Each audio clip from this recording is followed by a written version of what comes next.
ताकदीनं होऊ द्या. ताकदीचा माणूस येते आहे अमित शहाजी. जय श्रीराम. भारत माता की. पहा, एक गोष्ट सांगतो, अनेक वेळा मी सांगितली आहे, पण तुम्ही ते ऐकलीच पाहिजे. मुंबईमध्ये अजमल कसाब आला होता, 7 अतिरेकी आले होते. त्याच्यानंतर 3 जण संशयास्पद परिस्थितीत मुंबईत सापडले. त्याले पोलिसांना चौकशी केली. ते म्हणे आम्ही हिंदुस्थानी आहे, भारतातले आहो, भारतीय आहो. सगळे SP, कमिशनर, अधिकारी सगळ्यांनी मारलं, झोडलं, नख काढण्यापर्यंत पाळी गेली. पण ते मोठे पक्के, ते काही सोडत नव्हते. हट्ट म्हणे आम्ही हिंदुस्थानी आहोत. आपले गृहमंत्री देवेंद्रजी फडणवीसांनी फोन करून एक आयडिया सांगितली. म्हणे या अतिरेक्यांना फोडायचं असेल तर एक पोलीस कॉन्स्टेबल पाठवा. एक पोलीस कॉन्स्टेबल धावत गेला आणि त्यांनी म्हटलं भारत माता की. त्याच्यामध्ये 2 जणांना हात वरत नाही केले, कारण ते 2 जण पाकिस्तानचे होते. एकानं हात वरत केला आणि जोरानं म्हटलं भारत माता की. आता जे जे हिंदुस्थानचे आहे ते दोन्ही हात वरत करून काय म्हणतील, भारत माता की. पहा किती साजरे दिसतात. 70,000पेक्षा जास्त असलेले सगळे बांधव आणि भगिनी, जेव्हा कोणी आलं, भारतामधला कोणी आला, कोणताही नेता आला आणि त्या नेत्याने जर म्हटलं भारत माता की, दोन्ही हात वर करून मुठी बांधून, पंजा नाही पाहिजे. पंजानं आतापर्यंत लोकांच्या गळ्याले फास लावलाय. लावला का नाही लावला? हो का नाही?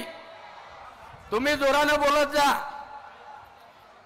तर कोणी नेता आला त्यांनी भारत माता की जय म्हटलं तर आपण जोरदार भारत माता की.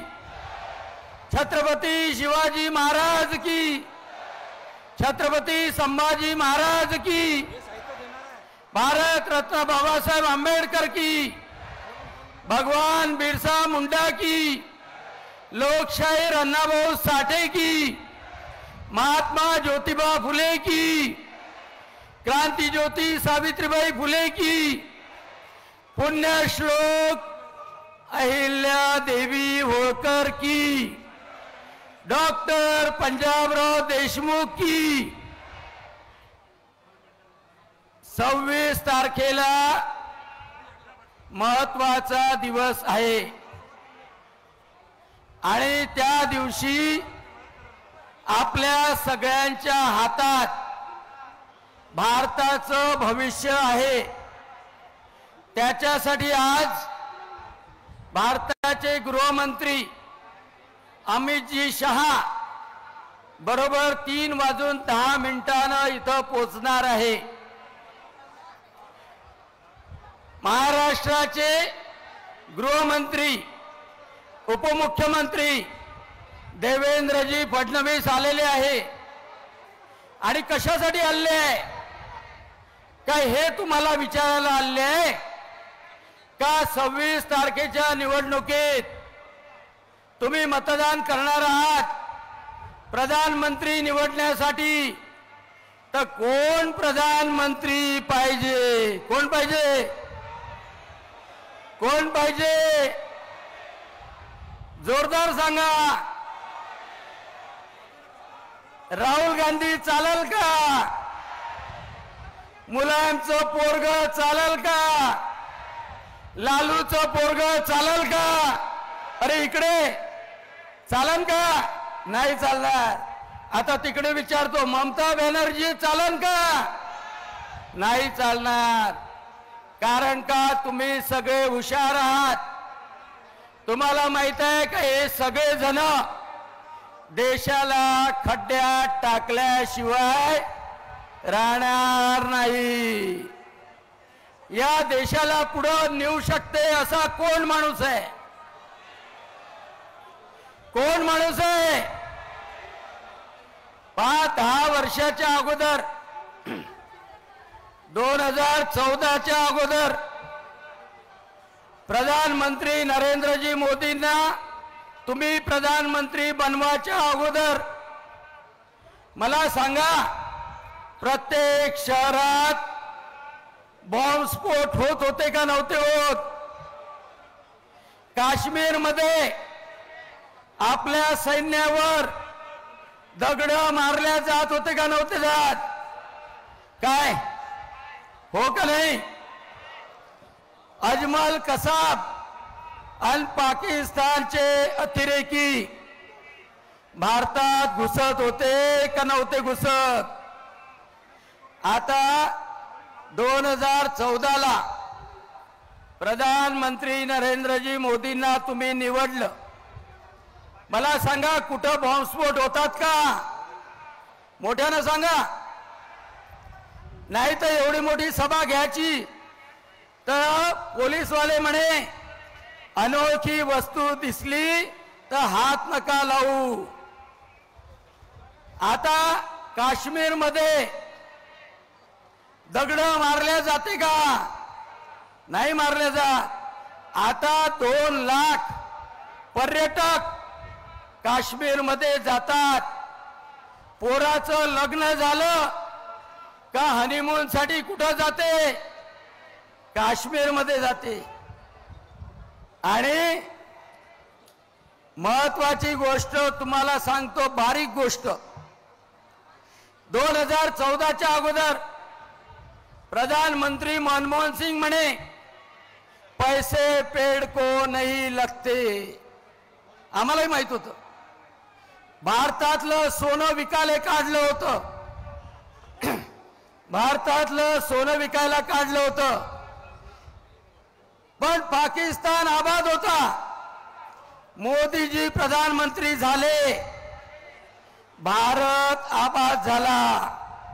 11व्या नंबरवरून 5व्या नंबरवर आला. आता 3ऱ्या नंबरवर न्यायचं आहे. पण पाकिस्तान बर्बाद झाला. झाला का नाही झाला? झाला का नाही झाला? कोण केला बर्बाद? मोदीजीनं बर्बाद केला. आणि म्हणून आपल्याला आता हे काँग्रेसवाले काय सांगतात? काँग्रेसवाले म्हणतात की देशाची जेवढी संपत्ती असेल, जिसकी जितनी आबादी उतना उसका अधिकार. म्हणजे समजा जर त्यानं घरी जास्त पोट्टे पैदा केले तर त्याचा जास्त अधिकार. आपलं कसं आहे? आपण म्हणतो हम दो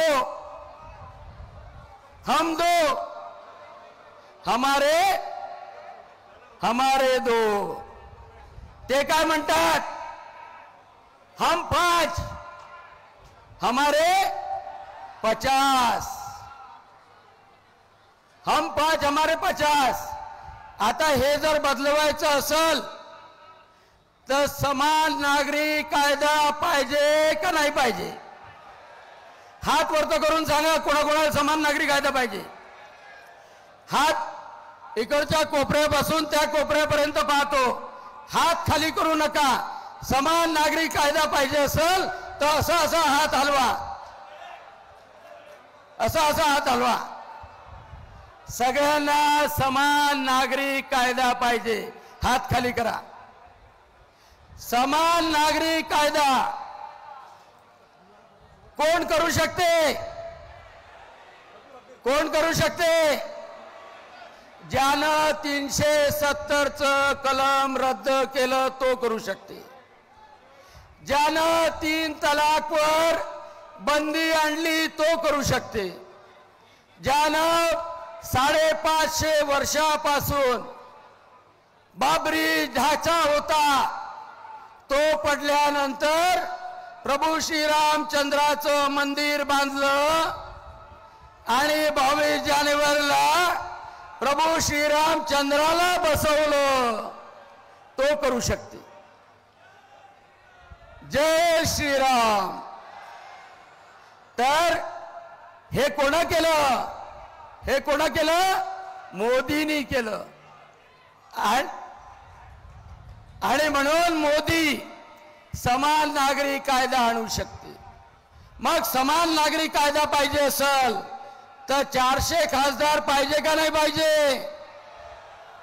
किती खासदार पाहिजे? 400 खासदार पाहिजे. त्याच्यात अमरावतीच्या नवनीत राणा पाहिजे का नाही पाहिजे? पाहिजे. कारण का 400 मध्ये मी राज्यसभेत आहे. मला मोदीजींनी, अमित शहाजींनी, JP नड्डाजींनी, देवेंद्र फडणवीसांनी, चंद्रकांत बावनकुळेंनी 1 रुपयाचा चहा नाही पाजला. माझी लायकी नाही 1 रुपयाचा चहा पाजायची. मी शेतकऱ्याचा पोरगा, एका मास्तरचा पोरगा, 2 वेळा निवडून आलो, मंत्री झालो, तरी जसा आहे तसाच आहे. आणि त्याच्यामुळं माझी काही पैसे खर्च करायची लायकी नव्हती. मला देवेंद्र फडणवीसांनी खासदार बनवलं. मला माहित आहे आज जातीपातीचं राजकारण करतात. एका कुणब्याच्या पोराला खासदार केलं, एका कुणब्याच्या पोराला खासदार केलं 1 पैसा खर्च न करता, 1 कप चहा न पाजता. आणि काय सांगतात? हे जातपात काढतात, जातपात काढतात, बोंडेची जात काढतात, पोटेची जात काढतात, त्या राजेश वानखडेची जात काढतात, प्रवीण तायडेची जात काढतात. अरे हा एकमेव भारतीय जनता पक्ष आहे का? या भारतीय जनता पक्षानं गोरगरिबाच्या पोरालाही खासदार आमदार बनवलं. अरे बाबासाहेब आंबेडकरांची घटना आहे म्हणून एक चहावाला प्रधानमंत्र्यापर्यंत पोहोचू शकला. पोचला का नाही पोचला? मग आता लोकसभेमध्ये समान नागरी कायदा करण्यासाठी 400 खासदारामध्ये वर्ध्याचे रामदास तडस, अमरावतीची नवनीत राणा पाहिजे का नाही पाहिजे? मोठ्यानं सांगा. मग आपल्या गावात जाऊन, आपल्या मोहल्ल्यात जाऊन 26 तारखेला कमळावर मतं मारायसाठी लोकांना बाहेर काढाल का नाही काढणार? अरे काय सांगाव, काय सांगाव. या प्रधानमंत्री नरेंद्र मोदीनं 10 वर्षात गरिबासाठी जेवढं केलं तेवढं कोणा नाही केलं भाऊ. माझ्या बहिणींना सांगतो का त्या माणसाला जेवढं राबलं तेवढं कोणी नाही केलं. अरे 4.5 कोटी घरकुलं वाटले, 4.5 कोटी घरकुलं.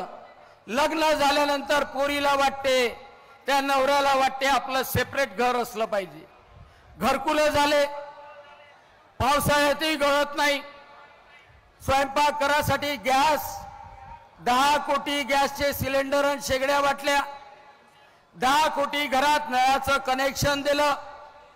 आणि 80 कोटी लोकांना, 80 कोटी लोकांना मोफत राशन देणारा प्रधानमंत्री झाला का हो?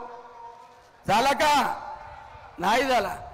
आणि आजपर्यंत नाही, निवडणुकीपर्यंत नाही, तर दुसरी निवडणूक येईल, 2029 ची निवडणूक येईल, तोपर्यंत मोफत राशन सुरूच राहील.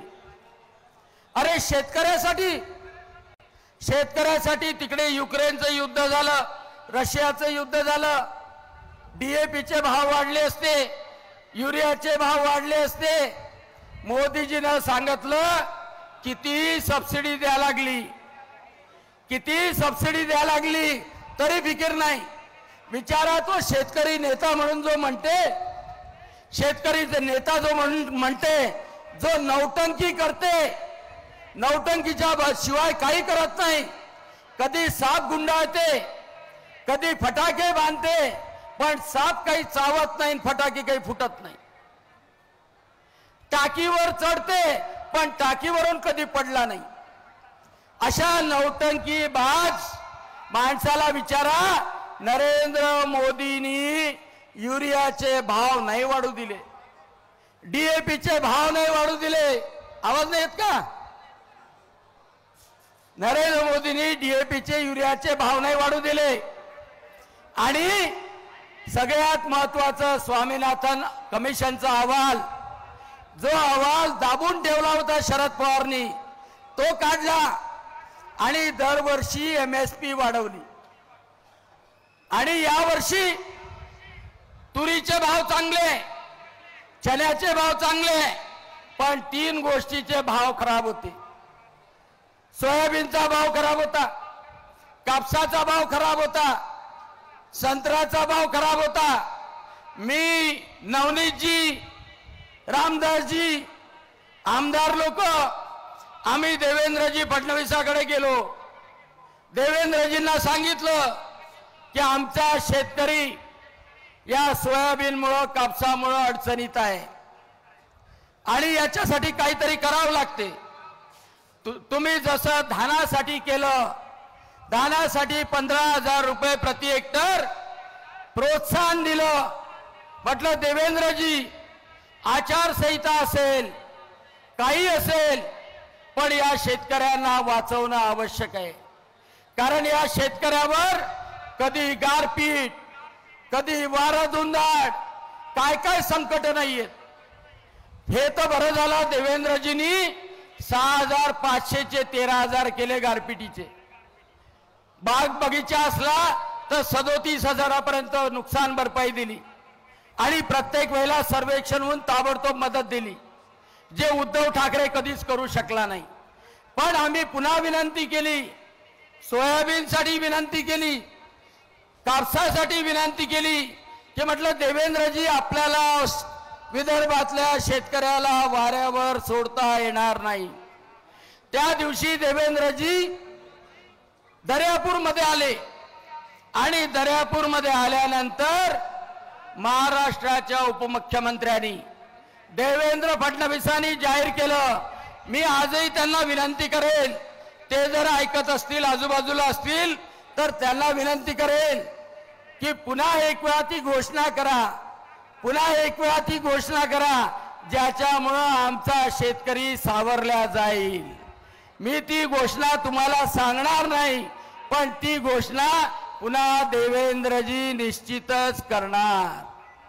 मग मला सांगा, देशामध्ये नरेंद्र आहे, राज्यामध्ये देवेंद्र आहे, तर आपल्या अमरावती जिल्ह्याचे दोन्ही खासदार भारतीय जनता पक्षाचे असले पाहिजे का नाही?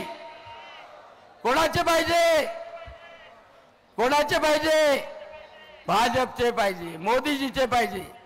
आणि म्हणून माझी विनंती राहणार आहे का 26 तारखेला सगळेजण सकाळी उठा, देवाची पूजा करा, आंघोळ करा, त्याच्यानंतर लाईनीमध्ये लागा आणि लाईनीमध्ये लागून पहिलं बटन, आपल्या इथे नवनीत रवी राणा यांचं बटन कोणत्या नंबरचं आहे?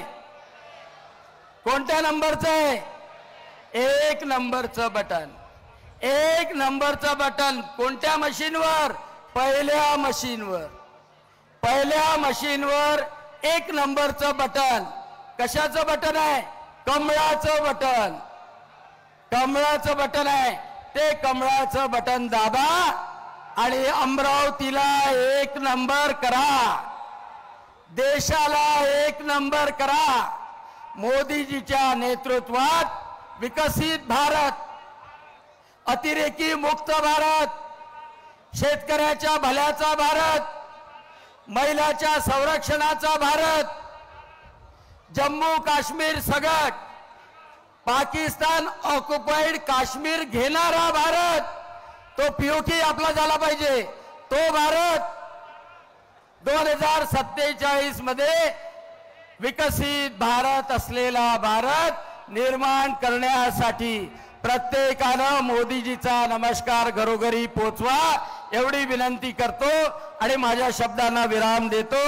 जय हिंद, जय भारत, भारत माता की।